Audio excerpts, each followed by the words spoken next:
Abre mis ojos, oh Cristo, abre mis ojos, Señor, yo quiero verte, yo quiero verte. Abre mis ojos, oh Cristo, abre mis ojos, Señor, yo quiero verte, yo quiero verte. Abre mis ojos, oh Cristo, abre mis ojos, Señor, yo quiero verte, yo quiero verte. Abre mis ojos, oh Cristo, abre mis ojos, Señor, yo quiero verte, yo quiero verte, yo quiero verte enaltecido, oh Dios, radiante en toda tu gloria. Derrama hoy tu poder sobre tu pueblo, Padre Santo. Abre mis ojos, oh Cristo, abre mis ojos, Señor, yo quiero verte, yo quiero verte. Sí, Señor, abre mis ojos, oh Cristo, abre mis ojos, yo quiero verte, yo quiero verte, yo quiero verte enaltecido, oh Dios, radiante en toda tu gloria. Derrama hoy tu poder sobre tu pueblo, Padre Santo. Verte enaltecido, oh Dios, radiante en toda tu gloria. Derrama hoy tu poder sobre tu pueblo, Padre Santo. Verte enaltecido, oh Dios, radiante en toda tu gloria. Derrama hoy tu poder sobre tu pueblo, Padre Santo. Santo, santo, santo, eres santo, santo, santo. Santo, santo, santo, yo quiero verte. Santo, santo, santo, eres santo, santo, santo. Santo, santo, santo, yo quiero verte. Abre mis ojos, santo, santo, santo. Santo, santo, santo, yo quiero. Santo, santo, santo, yo quiero verte. Santo, santo, santo, eres santo, santo, santo, yo quiero. Santo, santo, santo, yo quiero verte.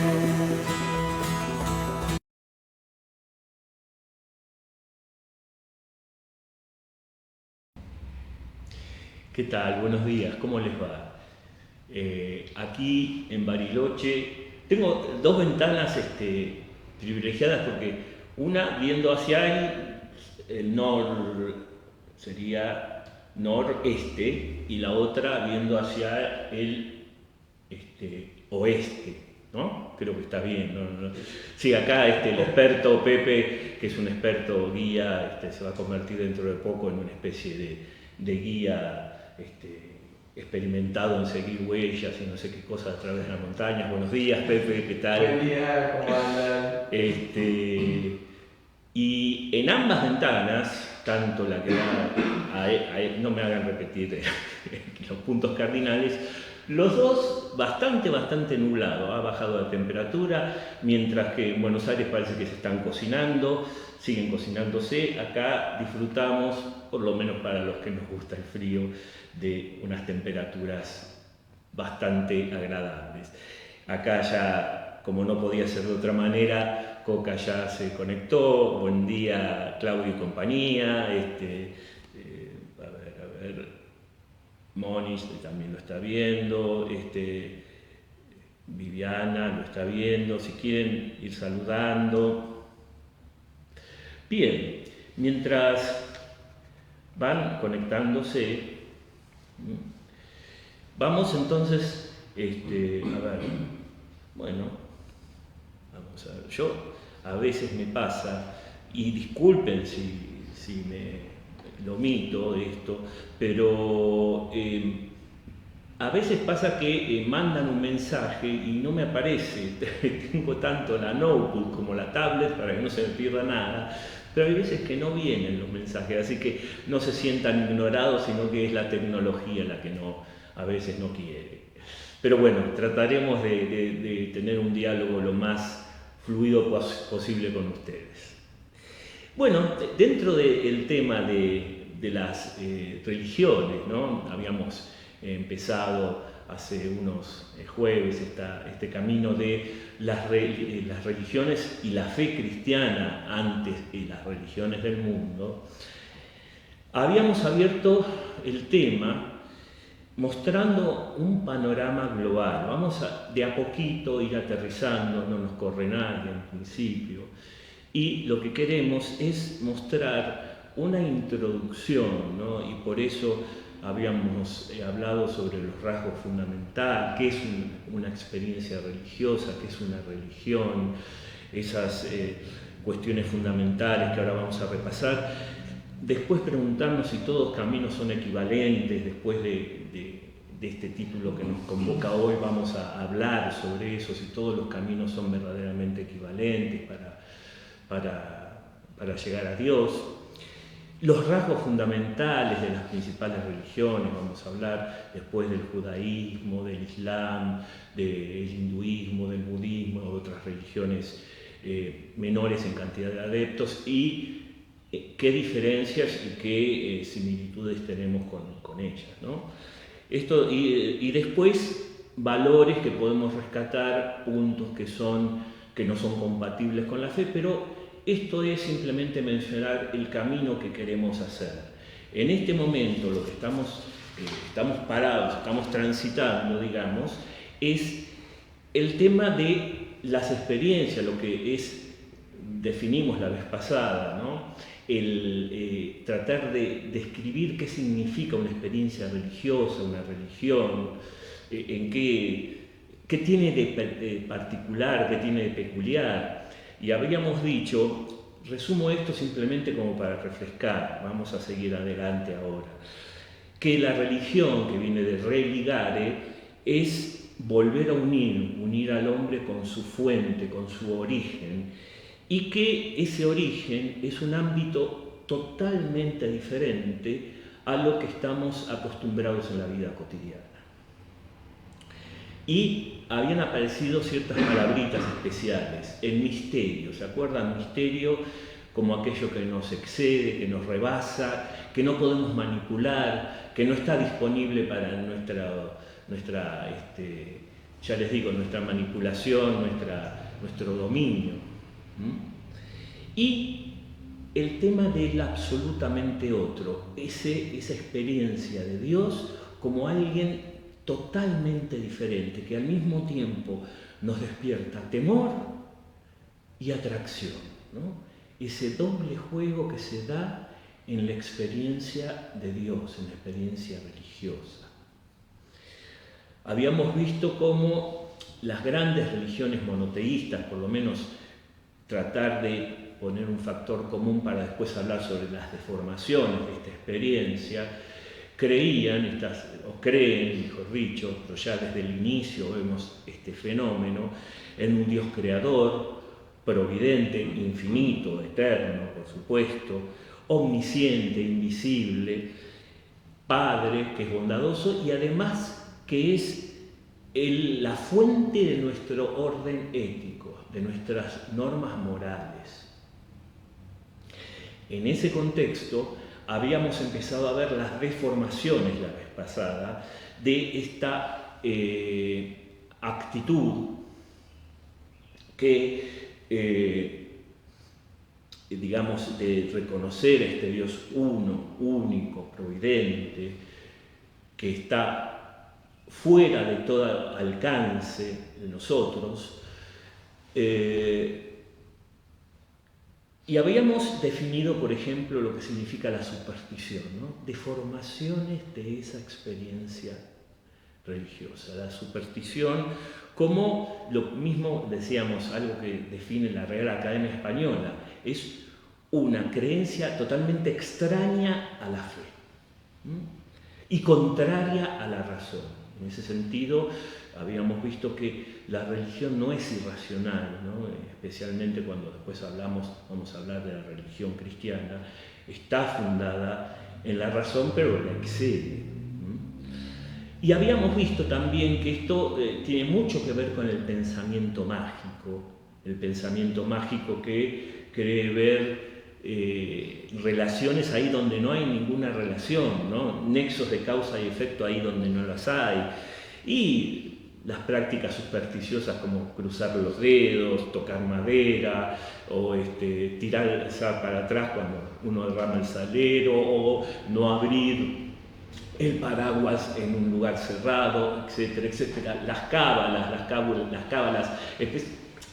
Habíamos puesto el ejemplo del ambiente futbolero, pero también hay cábalas, los actores, todos tienen algunas cábalas, muchos de ellos, mejor dicho, tienen cábalas. ¿Qué es una cábala? Habíamos puesto el ejemplo de cómo si la selección gana, si yo tenía puesta cierta camiseta y estaba sentado en cierto lugar, aquel que es adepto a las cábalas quiere hacer exactamente lo mismo pensando que mágicamente va a influir sobre ese resultado, ¿no?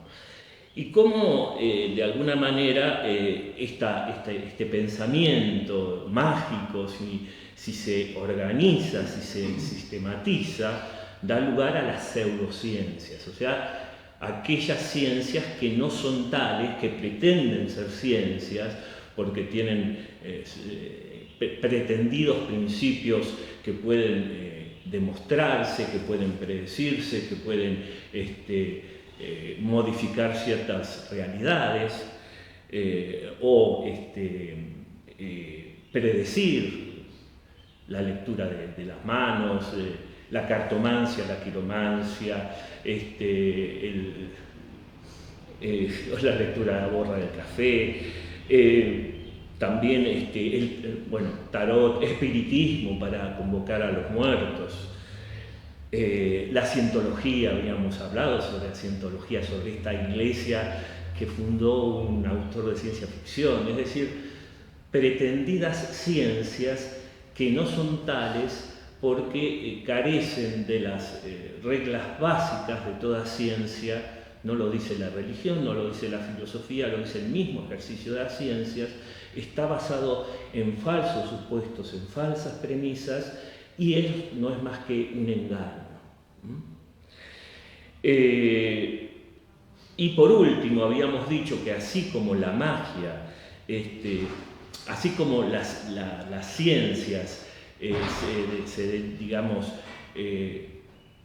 deformadas se convierten en pseudociencias, y habíamos anunciado estas pseudociencias. Acá está llegando Nati, por eso medio paré.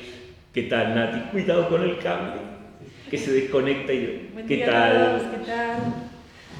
La tenemos acá, siempre es como la caballería que llega a último momento en cuanto estamos por ser vencidos, pero siempre está Nati al pie del cañón. ¿Qué tal? Buen día a todos. Decíamos, rebobino un poquito.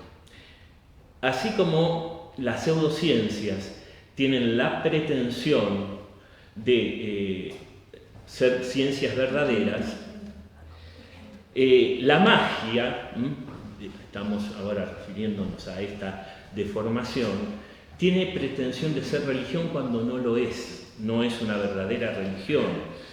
¿En qué se diferencia la magia de la religión? Bueno, ambos, religión y magia, reconocen una verdad, una realidad totalmente diferente, una realidad sobrenatural, una realidad trascendente. Pero la magia, y aquí está la diferencia fundamental, busca dominar esas fuerzas sobrenaturales que tampoco le ponen un rostro de un dios, sino fuerzas que escapan a la razón, que escapan al mundo, mediante conjuros pretende dominar esas fuerzas para nuestro provecho, ¿no? Habíamos dicho magia blanca o magia negra, pero en el fondo tiene que ver con una especie de pretensión de dominar esas fuerzas sobrenaturales. Y habíamos dicho que la religión, muy por el contrario, no es querer dominar ninguna fuerza sobrenatural, sino que es una actitud de apertura y confianza a un Dios persona que tiene un rostro concreto. Y es reconocer que no podemos manipularlo, reconocer que no podemos disponer de él, que no podemos tentarlo, que Él es el Padre, es el Señor. Y justamente la religión, cuando se contamina con la magia, aparecen las prácticas aberrantes, y de eso nos vamos a referir ahora, que es la idolatría. Entonces, cuando la magia, cuando este pensamiento mágico, que en realidad en este caso pretende disfrazarse de religión, cuando la actitud es totalmente contraria, se entiende. La religión pretende, las religiones verdaderas pretenden abrirse a una realidad que me escapa totalmente. La magia, por el contrario, quiere dominar esa realidad que tampoco le pone un rostro, ¿no? Son fuerzas sobrenaturales y quiere, a través de conjuros ocultos, ¿no? Absolutamente para iniciados solamente, puede manipular esas fuerzas para mi provecho. La verdadera persona religiosa se abre a una realidad que no le pertenece, la realidad que tiene un rostro, que es el Dios providente, creador, todopoderoso. No sé si vos querés agregar algo. No, simplemente el tema, lo que venías charlando del tema de la magia, bueno, que tengamos mucho cuidado en realidad, porque en realidad el tema de la magia es algo que lo tenemos muy inserto en nuestra vida cotidiana. ¿Se acordás el jueves pasado que charlábamos del juego de la copa? Sí. Bueno, el curanderismo, hay muchas cosas que por ahí parecen bastante inofensivas y sin querer nos vamos metiendo, digamos, y bueno, y entramos en el juego de la magia, ¿sí? Más muchos curanderos muchas veces nos pasa que cuando estamos muy enfermos, con enfermedades terminales, terminamos yendo a lugares que nos ofrecen la salvación o curarnos y demás, y bueno, uno con la desesperación termina aceptando esas cosas, digamos. Claro. Simplemente comentar eso. Claro, sí, no creamos que nosotros, por ser creyentes, aquellos que somos creyentes, no pretendo que todos nuestros participantes, oyentes sean creyentes, pero aquellos que nos confesamos católicos o creyentes, no pensemos que estamos inmunes a esto, ni al pensamiento mágico, ni a la magia, y por eso ahora vamos a hablar también de esto de la idolatría y cómo titulamos esto, ¿no? Entre deformaciones, confusiones, tenemos también ahí las acusaciones de nuestros hermanos separados, ¿no? Los protestantes que dicen que somos idólatras. Bueno, vamos a tratar de ver hoy ese tema, vamos a ver mientras tanto, ¿sí? Yo te puedo pedir, Pepe, de vez en cuando que te metas en YouTube a ver si hay alguna...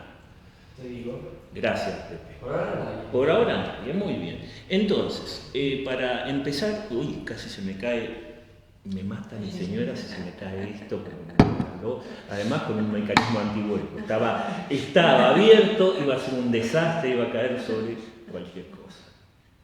Es así, uno tiene que, es más, no tengo que recurrir a la magia para que me saque la torpeza, simplemente tengo que ejercitar, rezar, en todo caso pedir al Espíritu Santo no ser tan torpe, una cosa así, esa es la verdadera actitud. Está en crecimiento, por eso está creciendo. Estoy creciendo, estoy recién claro. Estoy, como se dice, la etapa de exploración del mundo. Claro, Estoy metiendo el dedo en el enchufe, siempre Moni me tiene que decir no metas el dedo en el enchufe. claro. Es la etapa de exploración. Bien, la idolatría. Vamos a tratar de ponernos un poquito serio, un poquito nada más, pero es un tema importante, es un tema serio, por cierto. ¿Qué es básicamente la idolatría? ¿Cómo podemos definir la idolatría? Es la pretensión de relacionarnos, nosotros, los seres humanos, de relacionarnos con una criatura, cuando decimos criatura, con algo creado, una realidad creada, como si fuera Dios. Tomar una realidad creada como si fuera Dios. Bueno, obviamente tenemos que abrir esto con ejemplos, con casos concretos, ¿no? Emplear objetos tipo talismanes, por ejemplo, ¿no? Que pensamos que tienen poderes mágicos. Ya habíamos hablado la vez pasada de las pirámides, ¿no? Imágenes, pero asignarles un poder divino, ¿no? Después vamos a ver la diferencia del culto a las imágenes para los cristianos, pero ahora hablemos de casos concretos de idolatría, ¿no? Bueno, todo tipo de talismanes que uno, de vuelta, si uno entra en una santería no cristiana, como la que lamentablemente está enfrente de la catedral, que no mezcla lo católico con lo no católico, mezcla hermosos imágenes talladas en Mariápolis, que son realmente muy lindas, con pirámides, con budas, bueno, es el trigo y la cizaña. Pero saber discernir que hay una distancia infinita entre esos objetos, ¿no? Y justamente aquí la idolatría, ¿qué sería? Considerar que esos objetos o son Dios o tienen un poder divino en sí mismo. Yo no me estoy relacionando con Dios. Yo estoy enfocado en ese objeto para que cumpla mis deseos, como la lámpara de Aladino, si quieren, también podemos llamar idolatría si considero que la lámpara de Aladino tiene poderes divinos. Es de alguna manera una potencia mágica, un ser divino, que es el genio, que cumple mis deseos, ¿no? O también personas, no solamente objetos, personas que también se arrogan en sí mismos poderes que le son propios, poderes que no son regalo de Dios, como sí podrían ser muchos casos de curaciones milagrosas en la iglesia. Aquí estamos hablando de personas que ellos mismos se atribuyen poderes o se dicen a sí mismos seres divinos y que por eso obran los milagros, desde su propio poder, desde su propia autoridad. Si uno recurre a esas personas, también está cayendo en una cierta idolatría, porque de vuelta estamos considerando una criatura como si fuera Dios. Para no hablar, y con esto cierro y dejo también un espacio para a ver si ustedes quieren intervenir, por supuesto también Nati, no nos olvidemos tampoco de las llamadas idolatrías modernas, como para los hombres contemporáneos tantas veces convertimos en ídolos, ¿no? El poder, el dinero, la fama, la sensualidad, ¿no? Vivir, o sea, la sensualidad, un playboy, por ejemplo, su ídolo es la sensualidad, una vida disipada, podemos decir. Muchos pueden considerar la fama como su Dios. ¿Por qué su Dios? Porque el sentido último de mi vida pasa por ahí, por lograr fama, por lograr poder, tal vez los políticos, pero también un gerente de una empresa puede caer en eso, o el dinero. Lo más importante en mi vida es el dinero, es mi valor absoluto, es idolatría eso. ¿Por qué? Una vez más, estoy considerando algo creado, algo que muchas veces incluso en sí mismo es bueno, ¿no? No, por ejemplo, el juego de la copita en sí mismo no es bueno. El dinero sí en sí mismo es bueno y puedo usarlo justamente como administrador de esos bienes, como Cristo pide y la doctrina social de la Iglesia remarca. Pero puedo emplear esos bienes creados, como digo, objetos, talismanes, realidades buenas como el dinero, las personas, todas las personas son en sí mismas creadas buenas, son buenas realidades. Puedo deformarlas y convertirlas en ídolos y caer en la idolatría. ¿Se entiende esto? Sí, sí, tengo varias preguntas. No, por eso yo sabía. Es más, Nati ni necesita. Yo creo que acá hay como una especie de mirada. Yo siento que Nati ya, pero no hace falta que ni levante la mano. Ya le cedo la palabra porque sé que quiere. No, pero justamente ese es el valor, digamos, de la intervención de ella y por eso valoro tanto. Dale, Nati. Bueno, son 3 preguntas. A ver, la primera. Wow. Jesús se declaró Dios. O sea que en realidad entonces, ¿cómo sabemos que no era una forma de ídolo en sí mismo? Porque él se declaró Dios. La segunda es si el trabajo, el deporte, la religión pueden convertirse en una idolatría, si uno está mucho tiempo dedicándole, o sea, si le da demasiada importancia, si se puede convertir en como una idolatría, el trabajo que es algo bueno, el deporte que es algo bueno, ¿sí? La religión también. Si podemos caer en la idolatría dentro de la religión. Y la tercera es qué pasa cuando, en vez de seguir, por ejemplo, en el cristianismo, en vez de seguir a Dios, seguimos al sacerdote. Un ejemplo de esto es, por ejemplo, cuando el sacerdote lo cambian de lugar, yo ya no piso más la iglesia, por ejemplo. Bien, son 3 preguntas, no sé si te las acordaste. Si no... Sí. No, bárbaro. Porque Nati no solamente opina, sino que pregunta. Y yo no sé con qué me quedo, si con los comentarios o las preguntas. Bien, Nati, empezamos por la tercera, si querés. Sí, por supuesto. Podemos caer en idolatría en cualquier caso. Por ejemplo, si consideramos que nuestra fe pasa por la presencia del sacerdote o por el testimonio del sacerdote, porque también puede ser lo contrario a lo que vos dijiste. O sea, el sacerdote me dio un antitestimonio y me voy de la iglesia. Entonces, no fuiste a la iglesia por Jesús, no fuiste a la iglesia porque es el lugar de encuentro con Jesús. Fuiste a la iglesia porque querías una interacción social que está, pero perfecto, está muy bien, pero el fin último no puede ser ese. El fin último puede ser el sacerdote o puede ser alguien que no me da testimonio. Si alguien no me da testimonio y me voy de la iglesia por eso, de vuelta, no entré a la iglesia por Jesús. Entré a la iglesia, puede ser una razón, pero valiosa, sana, buena, el poder socializarme. Pero si ese es mi criterio último y no entiendo que detrás de la comunidad está Dios mediando, a través de su palabra, a través de la Eucaristía, de los sacramentos, a través del prójimo, entonces puedo convertir tranquilamente al prójimo en un ídolo, porque esa persona no se fue, o al contrario, me da un testimonio falso y se me cae mi Dios del altar. Es una típica expresión, se le cayó el Dios del altar, es decir, cuando yo en lugar del Dios del verdadero pongo una falsa imagen, se me cae el Dios del altar. Es una expresión que tal vez los que tengamos más experiencia, si vos la acordás, entonces los más jóvenes, recordan. Sí, es poner de alguna manera a una figura creada en el altar. Fíjense, esto es idolatría dentro de la iglesia.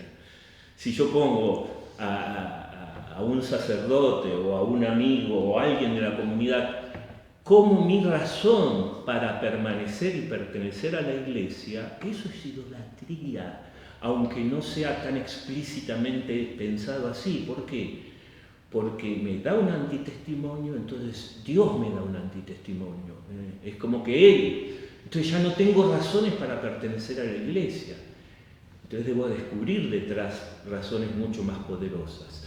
La segunda era algo parecido a la primera en la línea de lo que estamos contestando, ¿no? O sea, yo puedo convertir la religión en una idolatría en la medida que, por ejemplo, las prácticas religiosas se conviertan en una razón última de ser. Es decir, me olvido detrás de esas prácticas, me olvido, por ejemplo, que más allá del deber, el deber de ir a misa, el deber que tengo respecto de observar las fiestas o de cumplir con las oraciones, me olvido que detrás está Dios.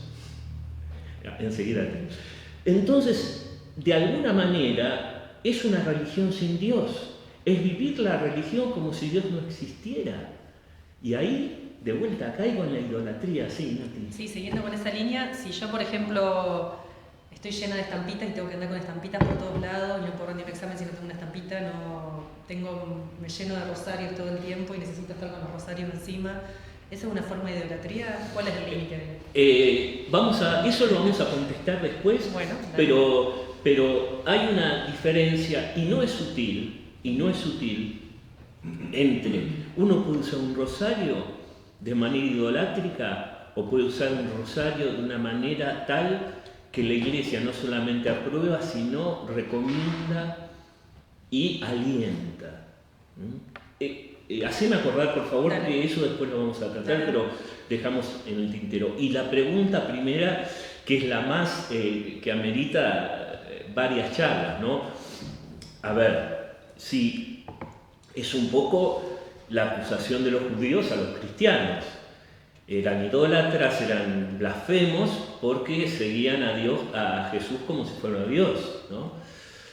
Y también era la acusación, fíjense qué interesante, los emperadores romanos acusaban justamente a los cristianos de ateos porque no adoraban al emperador como Dios y adoraban a Jesús como Dios. Y entonces eran ateos porque adoraban a un falso Dios. Nosotros diríamos idólatras. Y eso fue lo que produjo también la gran división y ese resto fiel de los cristianos que se apartaron, que fueron perseguidos por los judíos por estas mismas acusaciones. Era blasfemia, pero en el fondo era idolatría, porque consideraban que Jesús se igualaba a Dios. Eso está claramente expresado. Nosotros, ¿cómo sabemos que no somos idólatras? Lo sabemos primero por la fe, porque sin la fe no podemos llegar a comprender y aceptar esta revelación de que Jesús es verdaderamente Dios. Eso primero que nada. La fe es un regalo de Dios, y ese regalo me hace acceder a la revelación de Jesús como verdadera revelación de la palabra del Padre. Decimos que es el Verbo encarnado y que es Él el que nos revela verdaderamente cómo es Dios, cómo es el Padre. Es decir, esto es un regalo que accedemos, pero no accedemos abriéndonos a partir de ciertos fundamentos que la razón, si somos inquietos y nos preguntamos por esto, porque esta pregunta que hizo Nati, tal vez no se las pregunte mucha gente, a lo mejor enfrentados con este tema no nos podemos preguntar, pero es una pregunta que, digamos, que surge de una mente inquieta, digamos, ¿no? ¿Cómo podemos llegar a caer en algo? Bueno, estamos ya instalados en la fe, en el buen sentido. Dimos el salto de fe hacia Dios, hacia Jesús como revelador del Padre. Sabemos por fe que Jesús es Dios, y por eso, porque es Dios, no somos idólatras, porque el Hijo es verdaderamente de la misma sustancia que el Padre, como dice, por ejemplo, el Concilio de Nicea, ¿no? Engendrado, no creado, etc. Todas las doctrinas de la Iglesia que son inspiradas por el Espíritu Santo y que nosotros abrazamos, todos los cristianos. Ahora bien, también tenemos elementos de la razón antes de ese salto de fe para ver que nuestra opción por Cristo como verdadero Dios y por supuesto verdadero hombre está fundamentado también en sólidos argumentos racionales. Ya nos hemos referido a esto, pero cuando hablamos de la credibilidad de la resurrección, el criterio, ¿se acuerdan de los evangelios de la vergüenza? Cómo los evangelistas testimoniaron algo que los sorprendió, que los hacía quedar en ridículo, un acontecimiento que les cambió la vida, que fue justamente, ¿qué es lo que certifica la divinidad de Cristo? Su resurrección. Esa resurrección que está también testimoniada en los evangelios y que habíamos visto en su momento, el criterio de la vergüenza, el criterio de los paralelismos, había muchos criterios, el criterio de la antigüedad, son testimonios muy antiguos de gente que sabía que si se equivocaba en esto, corría el riesgo de su salvación. Eran todos judíos piadosos, eran todos judíos que abrazaban la fe en un Dios único, rezaban lo que se llama el Shema. ¿Se acuerdan del Deuteronomio? Escuchas, Israel, el Señor es el único Dios. Es decir, estos judíos sí adoraban a Jesús como Dios, y esto está clarísimo que así fue en los mismos evangelios, incluso antes en las cartas de Pablo. Si quieren, en algún momento volvemos sobre eso, no tenemos tiempo, pero tanto en Pablo como en los evangelios está clarísima esta confesión de fe. Estos primeros apóstoles, estos evangelistas, sabían que corrían riesgo no solamente de ser perseguidos por blasfemo, como de hecho fueron, corrían riesgo de su salvación eterna, porque negaban a Dios y se convertían en idólatras si no fuera verdaderamente Jesús el Hijo de Dios. ¿Y cómo cambiaron totalmente de actitud cuando apareció Jesús resucitado, glorioso, y pasaron de ser escépticos, miedosos, perplejos, a jugarse la vida por Él? Pero bueno, esto es solamente parte de la explicación de por qué, digamos, no somos idólatras. Primero, porque es un regalo de la fe, no podemos llegar por la razón, porque sabemos que Jesús es la segunda persona de la Trinidad y por eso Dios mismo, por un regalo, que es la fe. Pero ese regalo, que es la fe, que nosotros nos abrimos a esa fe, también hay sólidos argumentos racionales para saber que los testimonios de los evangelios son verdaderos. No sé si con eso contesto. Sí. Los quería invitar a los oyentes por ahí, o a los participantes. Sí. Si por ahí... Ojalá que sean, justamente, ojalá que se conviertan en participantes y dejen de ser claro, oyentes. Ahí está. Por ahí poner ejemplos concretos de idolatría en la vida cotidiana, o también dentro de la iglesia, ¿sí? Que por ahí también son cosas que uno a veces no se da cuenta, las vivimos, y por ahí que alguien las marque, está bueno, como un llamado de atención para todos, ¿no? Es cierto. Así que bueno, si tienen ganas de compartir, buenísimo, porque suma para todos. Y bueno, y el tema también del trabajo, que muchas veces nuestro trabajo ahí entra la pirámide, qué es lo más importante en nuestra vida, nuestra escala de valores, digamos, ¿no? Cuando uno se pregunta eso, ahí donde salta si Dios está en la cabeza, si nuestro trabajo está en la cabeza, si nuestra familia está en la cabeza, qué es lo que está arriba de todo y qué es lo que viene después. Claro. Y eso es lo que, según lo que esté arriba de todo, es a lo que le vamos a dedicar más tiempo y más esfuerzo. Entonces ahí es donde uno tendría que pensar cómo es la escala de valores, digamos, ¿no? Y eso es lo que nos diferencia. Fíjense, aunque uno se crea ateo, se convierte de alguna manera en idólatra cuando deja de creer en Dios en este sentido. Necesitamos reemplazar a Dios por alguna realidad creada. Y si esa realidad creada empieza a ser como nuestra razón de vivir y configura toda nuestra existencia, podemos caer en eso, en idolatría, aún sin ser creyentes, ¿no? Porque es nuestro Dios. Acá tengo varios comentarios, gracias a Dios. Águeda González dice: no creo en absoluto en el futurismo de ninguna clase.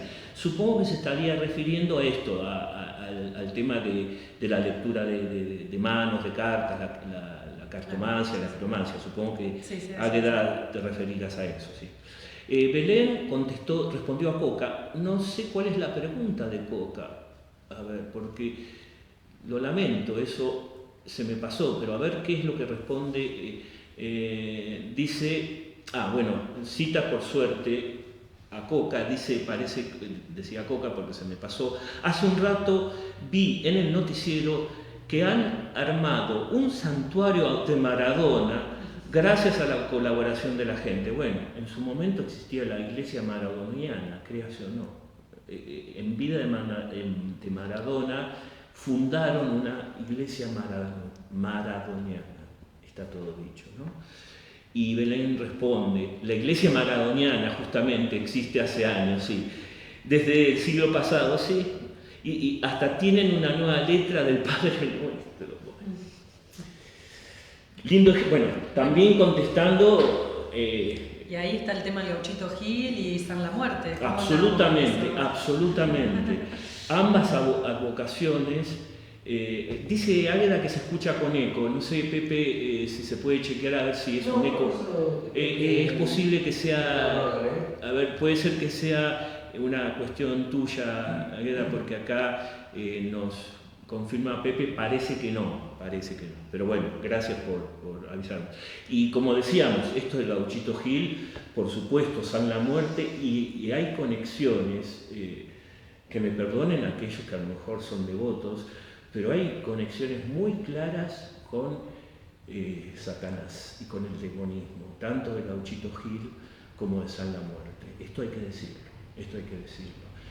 No digo que muchos nos acerquen con buena voluntad a estas advocaciones que por supuesto no son cristianas, no están aprobadas por la Iglesia, pero hay claramente relación entre algunos cultos satánicos, hay nexos entre cultos satánicos y estos cultos al Gauchito Gil y a San la Muerte, ambas. No sé si vos también sabías eso. No, sí, inclusive sé que en el norte se celebran misas a Gauchito Gil y bueno, también es todo un tema eso, porque bueno, por ahí hubo casos en los que se demostró que no eran sacerdotes verídicos, pero en otros casos no se sabe, digamos, entonces es un temita.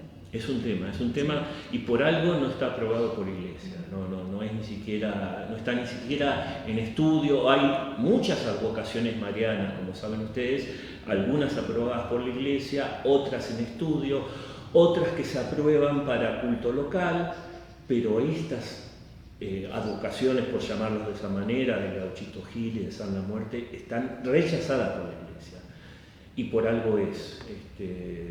Repito, no digo que haya mucha gente de buena voluntad que no sepa esto, pero hay que tener mucho cuidado porque por algo la Iglesia lo rechaza, no por un exclusivismo, sino porque la Iglesia en una sabiduría de 20 siglos sabe perfectamente de dónde vienen ciertas cosas, ¿no? Más allá de las sombras que tiene la misma Iglesia, hay una sabiduría inspirada por el Espíritu Santo que le hace discernir, ¿no?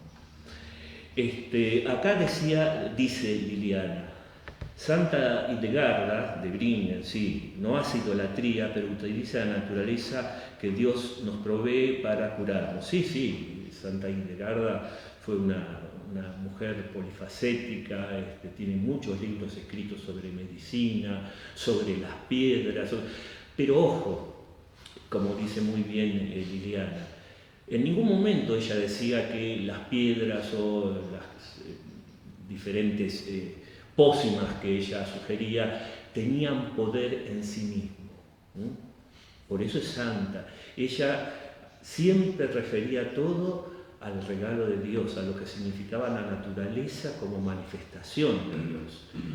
Caemos en la idolatría cuando creemos que estas cuestiones, piedras, pócimas, lo que fuera, tiene un poder divino en sí mismo y lo desconectamos de su fuente, que es Dios, que es el creador, y que las criaturas no tienen poder divino, las criaturas no tienen poder sanador, nadie, no hay curas. A ver, hubo muchos, el padre Pantaleo que hace poco se declaró que estaba en proceso de beatificación, ¿no? Tantos otros, los milagros de Lourdes. Bueno, María tampoco tiene un poder curador en sí mismo. María es intercesora, los santos son intercesores. No tiene nadie el poder curador en sí mismo. Son canales de Dios que es quien cura, que es que sana, que es el que redime. Si alguien quiere arrogarse ese poder divino para sí, esa persona es un idólatra y convierte a los que se acercan y le rinden culto en idólatras también. ¿Se entiende esto? Gracias, Liliana. Un gran porcentaje de gente no respetan las religiones. Sí, a ver, me gustaría que aclararas, ahondaras un poquito más en esa reflexión, Águeda. No sé si lo decís porque mezclan, porque confunden a lo mejor idolatría con religión, ¿no es cierto? O por simplemente una cuestión de rechazo. Si querés compartir un poquito más, ahondar en esta opinión, sos bienvenida.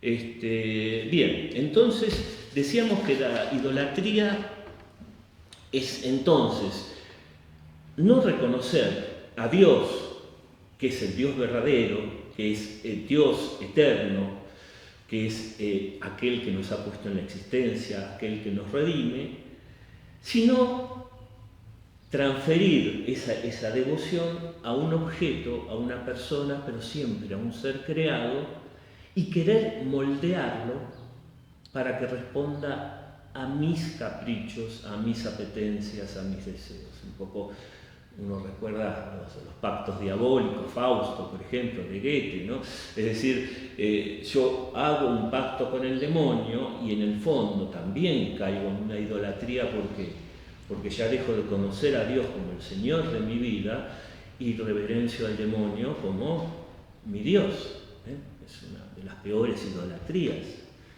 Ese pacto, ¿no? ¿Por qué? Y porque en el fondo me es más importante cumplir con mis caprichos, con mis apetencias, con mis deseos de poder, que reconocer que yo soy una criatura y que estoy encaminado hacia un proceso de santificación, que es aquello lo que me va a hacer verdaderamente crecer. No me realiza el dinero en sí mismo, no me realiza la fama en sí misma, no me realiza el poder en sí mismo, que como muy bien dice el Papa Francisco es un servicio, ¿no? Lo que me santifica es Dios, no realidades sustitutas que el mundo pone siempre tan al alcance de mi mano, ¿cierto? Entonces, decíamos que vamos a hablar de esto. Vamos a hablar entonces concretamente de la acusación, una vez tratada de esclarecer un poquito con ejemplos lo que significa la idolatría. Vamos a hablar de esta acusación concreta de nuestros hermanos separados, de los protestantes, ¿no es cierto?, respecto de, nos acusan, ¿no?, de que la Iglesia Católica cae en el pecado de la idolatría porque adora imágenes. Ustedes seguramente habrán oído hablar de esto muchas veces, habrán escuchado o habrán sido o testigos o protagonistas de estas acusaciones, ¿no? Y citan de una manera, por supuesto, hablan tanto del culto a la Virgen María como también el culto o sea, la veneración que podemos rendir a estatuillas o estampitas o reliquias. Vamos a tratar de aclarar esto. Primero, y nos acusan de violar el primer mandamiento, y vamos a citarlo porque es cierto, esta fuente es cierta, vamos a citarla, ¿no? Es en Éxodo 20 y también en Deuteronomio 5, dice claramente: no te harás imagen de lo que hay arriba en el cielo, abrevio, ni abajo en la tierra, no te inclinarás ante ninguna imagen, ni la honrarás. Está muy claro, esto es un mandamiento divino. Pero también en el Antiguo Testamento y también en estos pasajes del Antiguo Testamento, de la Biblia, aparece en el mismo Éxodo incluso, fíjense, es una contradicción. Yahvé ordena a Moisés hacer para el arca de la alianza, ¿se acuerdan del arca de la alianza donde estaban las tablas de la ley, ¿no? ordena a Moisés cincelar 2 querubines alados, 2 imágenes, de oro, labrados, para que flanqueen esa arca de la alianza. Es una imagen esto. Y describe con detalle cómo hacer esas imágenes.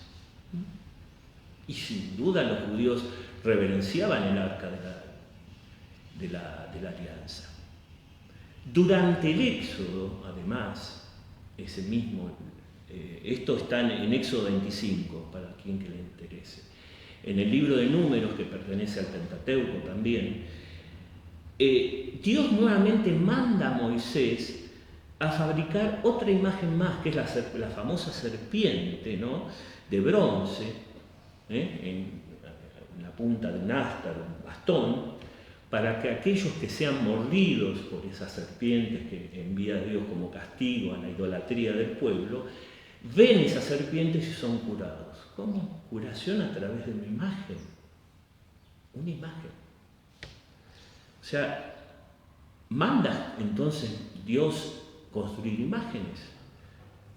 Y por último, hay otros ejemplos, pero en el primer libro de las Crónicas, en el Antiguo Testamento, Yahvé ordena a David que le dé a Salomón, junto con los planos para la construcción del templo, que incluya estas imágenes de estos querubines alados, que no se le olvide para el templo incluir estas imágenes. Entonces, ¿en qué quedamos? ¿Se puede o no se puede reverenciar imágenes? ¿Hay una contradicción acá? De ninguna manera. La confusión, en todo caso, la tienen nuestros hermanos cuando nos acusan a nosotros. Y a veces nosotros mismos cuando nos confundimos en el culto verdadero. La clave está aquí en distinguir lo que es una imagen y un ídolo. ¿Qué es un ídolo?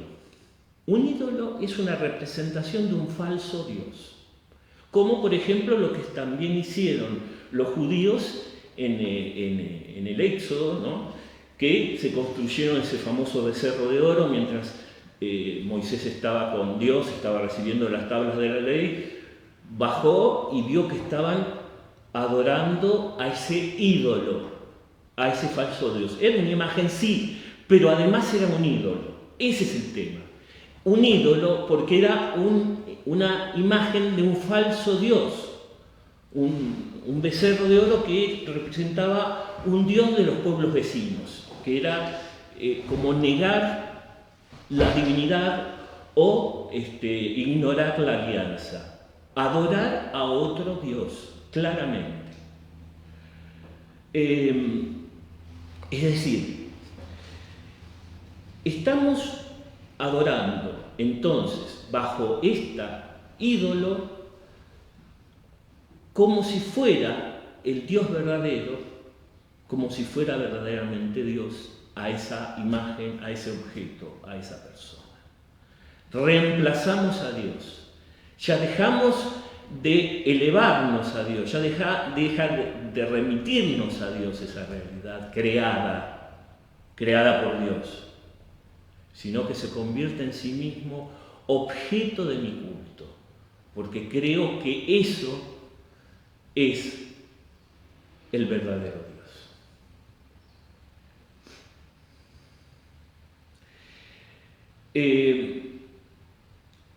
Cuando Dios prohíbe las imágenes, por ahí está prohibiendo justamente esto, los ídolos. Dice: no habrá para ti otros dioses delante de mí. Aquí está la clave.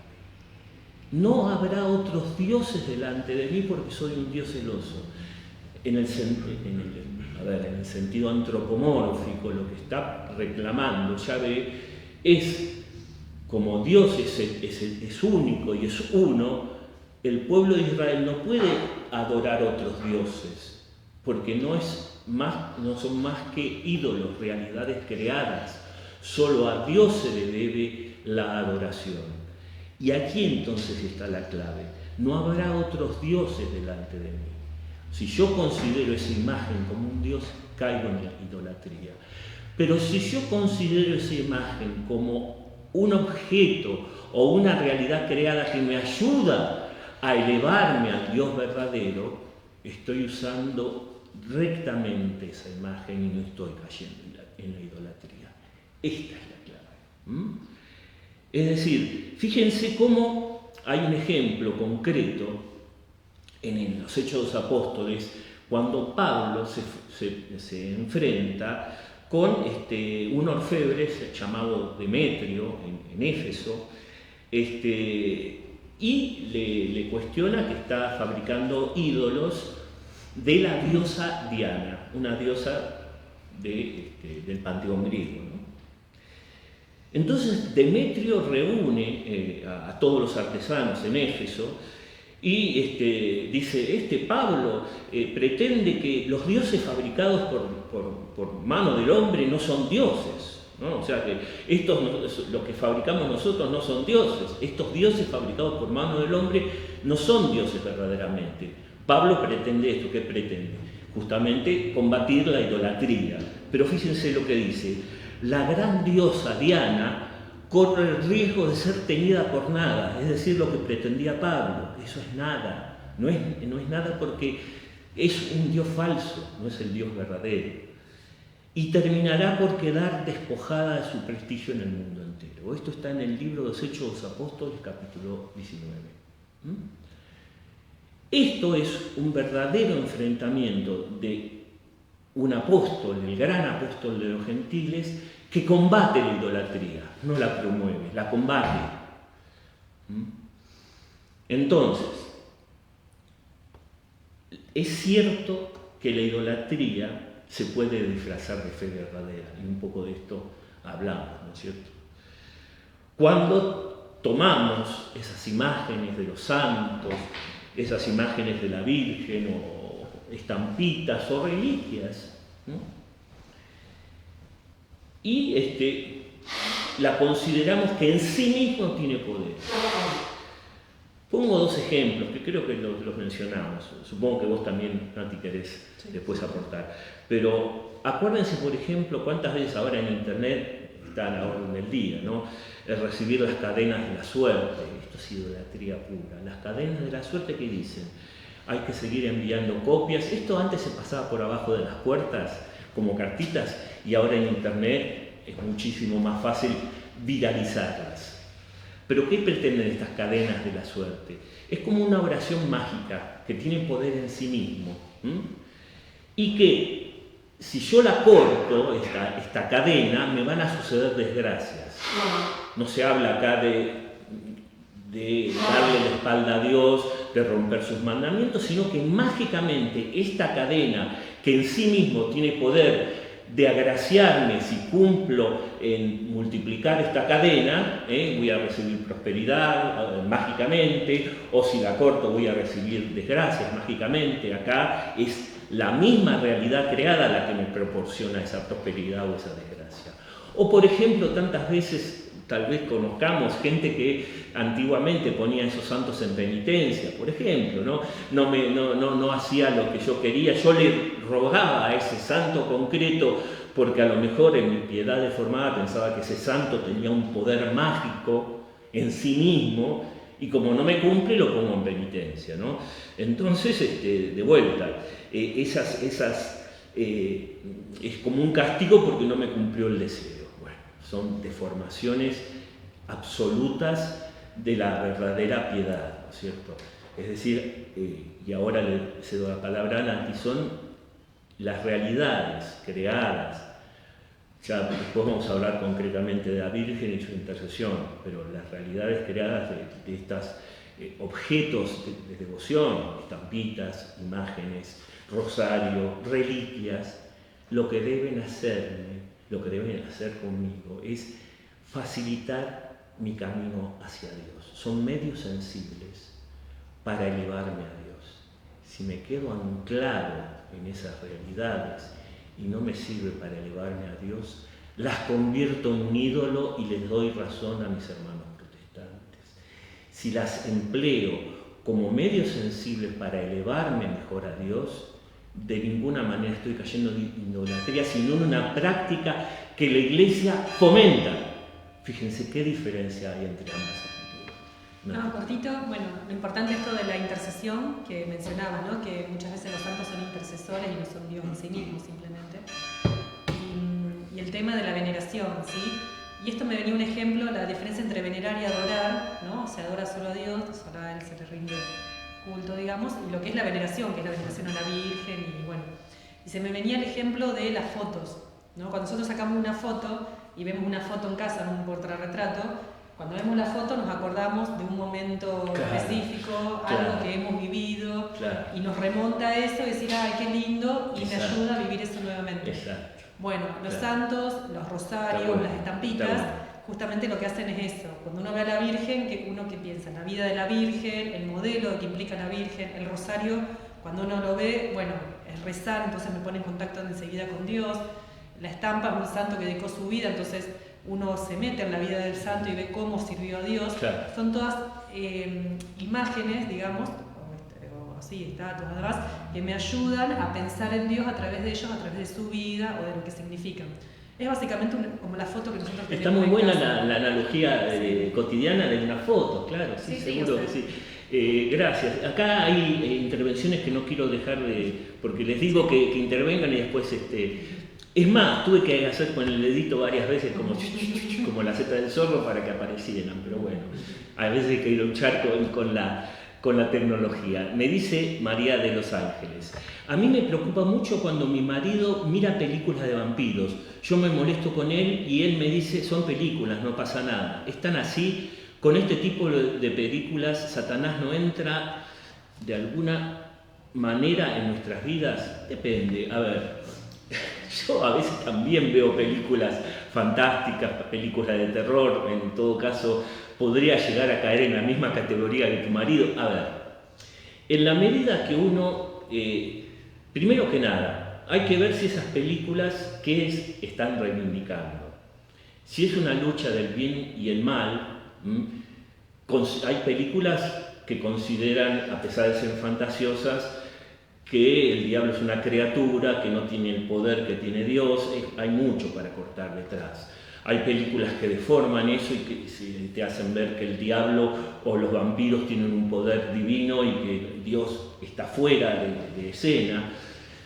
Si uno se deja sugestionar por esas películas, seguro que puede caer en una pendiente resbaladiza. Si uno lo usa, a ver, hay películas también piadosas que hablan del demonio. Hay de vampiros no, porque es una leyenda, ¿no? Pero de repente si uno lo usa como simple entretenimiento, ahora si uno se empieza a sugestionar, si uno empieza a fijar demasiado su atención en eso y empieza a sospechar que existen poderes que pueden llegar a igualar al poder de Dios, ahí sí estamos en una pendiente resbaladiza complicada. Si simplemente me mato de risa o me divierto, digamos, hay medios más piadosos de invertir el tiempo, admitámoslo, de vez en cuando podemos permitirlo. Puede ser que caigamos en el pecado de no invertir bien el tiempo, también es cierto, ¿no? Si es que no le damos lugar también a la oración. Ahora, si lo usamos simplemente como un divertimento, no caemos en una especie de obsesión, porque las posesiones diabólicas empiezan a veces con las obsesiones diabólicas, ¿no? El tema que hay que vigilar es eso, que el diablo no se convierta como el centro de mi obsesión, aún considerando a Dios, porque puede llegar a eclipsar a Dios, ¿no? Yo, más allá de la película, yo me fijaría en este tema, ¿no? No sé si con eso contesté. Marta Zavala, porque nosotros como católicos idolatramos a las imágenes, santos vírgenes que están en dicho, no idolatramos, veneramos, justamente, no sé si es que te entendí mal la expresión, Marta, pero no idolatramos para nada. Idolatrar es considerar a esa imagen como Dios. Nosotros veneramos las reliquias o las imágenes o la misma Virgen María, que ya la próxima vamos a hablar de eso, ¿sí? Pero no se usa la palabra idolatrar. Idolatrar, y es más, es una palabra negativa, adorar solo a Dios. Ya idolatrar es una deformación de adorar. Cuando decimos idolatrar ya estamos hablando de un pecado gravísimo. Y ni siquiera idolatramos a Dios. Si idolatráramos a Dios, convertiríamos a Dios en una especie de cosa que podemos manipular, que en el fondo es otra manera de idolatría, ¿no? Pero adoramos a Dios y veneramos a los santos, a los ángeles. Idolatrar siempre es pecado. Belén nos dice, escuché en un curso que las películas que no hay que ver son La profecía, El exorcista, El bebé de Rosmarie. En las tres el demonio triunfa, son bien satánicas. La profecía no lo recuerdo, El exorcista, sí, es cierto, El exorcista y El bebé de Rosmarie. En El exorcista, sí, a ver si también podemos llegar a pensar que hay como una especie de triunfo porque pasa al sacerdote joven, tiene un poder enorme y no termina bien el exorcismo. El bebé de Rosmarie claramente triunfa el demonio, y sí, por eso, si no lo tomamos en broma esas películas, especialmente la última, como una película que es una fantasía y que no tiene nada que ver con nuestra fe, sí, sin duda puede darnos o sugerirnos ideas que no tienen nada que ver con lo que es verdaderamente Dios, y el diablo, que es una mera criatura que ante Dios no tiene poder ninguno. Sin duda puede pasar eso. Sí, yo vi esas películas también, digamos. No sé si habré caído en pecado venial o no, pero sí, sin duda, si nos tomamos demasiado en serio esas películas y creemos que son verdaderos mensajes, otorgarles al demonio un poder que no tiene, ahí entramos en una pendiente resbaladiza así. No, simplemente con estas películas, está bien que obviamente a nivel psicológico nunca conviene mirar películas de violencia y eso, más allá en la parte de la psicología, ¿no? Inclusive porque después uno sueña en la noche muchas veces. Pero bueno, tienen pesadillas. Claro, pero lo importante es de todo lo que veamos, en todos los órdenes de la vida, independientemente de que sea una película o lo que sea, o leamos un libro, es con el objetivo que yo lo leo, ¿sí? Si lo considero como palabra de Dios, ¿sí? O simplemente es una película que yo estoy mirando y lo veo con un objetivo de decir, bueno, es ciencia ficción que están haciendo, y trato yo de psicológicamente poner un freno, digamos, ¿no? El problema es como pasó con el libro del Código de Da Vinci, que se tomó como si fuera... Ahí está, un buen ejemplo. Entonces ese es un libro, una historia básicamente que escribió un escritor y que terminó siendo un poco más reemplazando la Biblia, para decirlo así extremadamente, ¿no? Entonces, depende uno cómo lo mire también. Seguro. A ver, obviamente que todos, si vemos mucha violencia, evidentemente no somos de madera nosotros, ¿no? O sea, eso afecta nuestra parte emocional. Si yo miro películas para reírme, obviamente activo todo mi sistema inmunológico y mi cuerpo está mucho mejor que si me la paso mirando películas que estoy todo el tiempo así, digamos, ¿no? Entonces, a nivel biológico también tiene contras mirar cosas que no sean, que me hagan reír, que me den esperanza y demás. Exactamente. Pero bueno, eso tiene es como uno no puede alimentarse de comida chatarra siempre. Cual, de vez en cuando, si uno va a McDonald's, digamos, pero si terminamos comiendo comida chatarra siempre, no vamos a llegar. No. Tenemos que alimentarnos fundamentalmente de la palabra de Dios, es así, ¿no? Águeda dice, hace unos momentos publicó La Inmaculada, donde el Papa, el Papa dice rezar por los que están solos. Ella dice, nunca me siento sola, Dios está siempre. Estar solo es una decisión, considero, para sentirse bien. Gracias, sí, es cierto, no tenemos derecho a pensar que estamos totalmente solos porque siempre Dios está incondicionalmente a nuestro lado. Muchas gracias, Águeda, es así. El cristiano no tiene derecho a sentirse absolutamente solo. Coca dice, perdón Pepe que nos pasamos, pero bueno, Coca dice, no quiero terminar de leer, dejar sin leer esto. Un santo es para nosotros un ejemplo, un testimonio de santidad y un intercesor ante Dios en nuestro nombre. Todo depende de nuestra actitud, exacto. Iván, que está viendo. ¿Hay algún comentario en YouTube? No, en YouTube estuvieron callados. Bueno,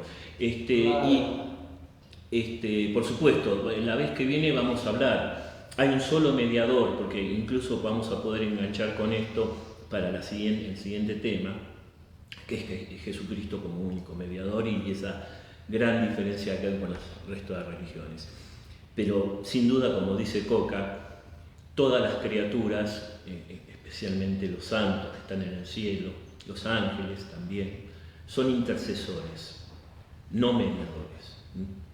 Cristo es el único mediador entre Dios y los hombres. No hay otro mediador que Cristo. No sé si vos querés agregar algo más. No, simplemente eso de, nada, siempre pongamos los ojos en Dios para ver con claridad todo lo que se nos ofrece, digamos. Y si algo sentimos que no, por ejemplo, una película o algo, me está dando internamente mucho rechazo, Ahí bueno, está. esas cosas también a veces la voz de Dios también, que a uno Dios habla a la conciencia del hombre, ¿no? Y entonces, bueno, evidentemente, posiblemente no veas esto porque no te va a hacer bien, Eso, independientemente de la fe y demás también, ¿no? Sí. O sea, eso Tal cual, Dios tal habla cual. y nos cuida, digamos, ¿no? Sí, es cierto. Prestarle más bolilla tal vez a esa especie de acción del Espíritu Santo que nos dice, está bueno divertirse, pero para un poquito. No vayas tanto por este lado, ¿no? Una cosa así. Gracias, Nati, gracias. Bueno, nos pasamos, perdón, pero gracias por la participación de ustedes, especialmente. Espero haya sido un rico desayuno porque intercambiamos con Nati, con ustedes. Y bueno, si Dios quiere, nos vemos el jueves que viene siguiendo con estos temas. Gracias, Pepe, siempre al pie del cañón. Muchas gracias, Nati, por tus intervenciones. Hasta el jueves que viene buen fin de semana. y buen fin de semana. Adiós. Chao.